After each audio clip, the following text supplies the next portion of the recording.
le vocabulaire, il a aussi un rôle performatif.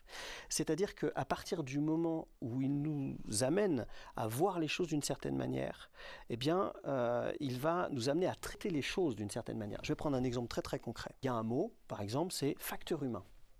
Facteur humain. Ça, c'est un vocabulaire qui en dit long.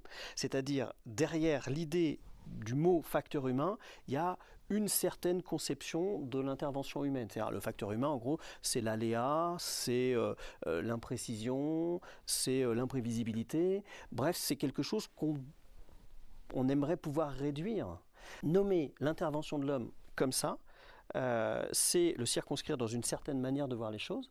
Et donc c'est performatif parce que ça va indiquer des actions. À partir du moment où on dit l'intervention humaine, c'est le facteur humain, eh bien ça veut dire qu'il va falloir mettre en place des actions de formation, de contrôle, de coercition. Bref, il faut intervenir sur le facteur humain. J'emploie ce mot-là, ça va inclure certains, exclure d'autres. Ce que tu dis est essentiel, et c'est là où ça répond peut-être à la première question que tu as posée. Pourquoi est-ce qu'à un moment donné, tu es arrivé à ces sciences sociales, à l'anthropologie? Ben, précisément pour ça, parce qu'on se heurte inévitablement à cette façade, à quelque chose qu'on ne comprend pas.